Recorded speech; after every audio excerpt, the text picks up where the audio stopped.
झारखंड में आए दिन किसी न किसी विभाग से घोटाले और भ्रष्टाचार की खबरें सामने आती रहती हैं। झारखंड में ऐसा कोई क्षेत्र बाकी नहीं रह गया है जो घोटालों से अछूता हो। झारखंड में ईडी, सीबीआई जैसी केंद्रीय एजेंसियां तो भ्रष्टाचार का पर्दाफाश कर ही रही हैं, वहीं अब कैग यानी controller and audit general of India की रिपोर्ट ने भी झारखंड में कई योजनाओं में हुई गड़बड़ियों का खुलासा किया है।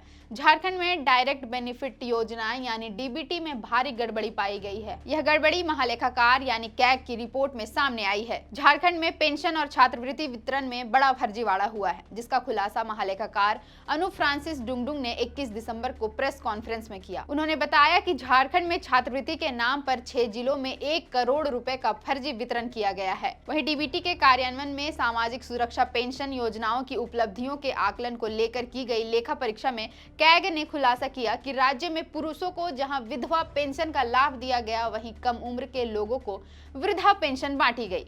खुद को विकलांग बताने से इनकार करने वालों को विकलांगता पेंशन का भुगतान किया गया। राज्य में हुई छात्रवृत्ति में घोटाले की बात करें तो महालेखाकार ने बताया कि धोखाधड़ी से छात्रवृत्ति का वितरण उन संस्थाओं में भी किए गए हैं जो ना तो एनएसपी पर पंजीकृत थे, न ही पोर्टल पर लॉग ऑन के लिए क्रेडेंशियल प्राप्त किए थे। रिपोर्ट्स के मुताबिक चतरा और पूर्वी सिंहभूम के 4 संस्थानों, पूर्वी सिंहभूम के Mehar private ITI, Jamshedpur ITI, Chatra के आरएनएम महाविद्यालय हंटरगंज एवं सत्यानंद भोक्ता इंटर महाविद्यालय उंटा के 180 छात्रों को छात्रवृत्ति प्रदान की गई, जबकि उन संस्थाओं को 2018 से 21 के दौरान पात्रता मानदंड पूरा न करने के कारण ब्लैकलिस्ट में डाल दिया गया था। रिपोर्ट्स के माने तो झारखंड में पास आउट छात्रों को भी छात्रवृत्ति दे दी गई।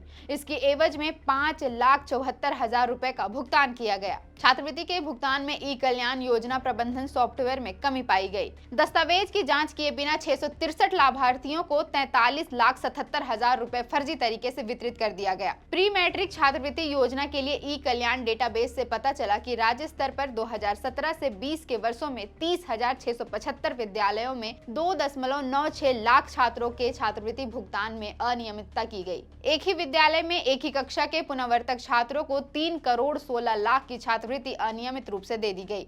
इसके साथ ही पेंशन स्कीम में भी अनियमितता पाई गई। पेंशन 4 महीने की देरी से मिली है। ऑडिट के दौरान 16 ऐसे पुरुष लाभार्थी मिले हैं जिन्हें विधवा पेंशन का लाभ दिया जा रहा है। साथ ही कई ऐसी महिलाएं हैं जिनका देहांत हो चुका है, उन्हें भी पेंशन दिया जा रहा है। कैग की रिपोर्ट के बाद झारखंड में सियासत गर्म हो गई है। राजनीतिक पार्टियां इस पर जांच की मांग कर रही है।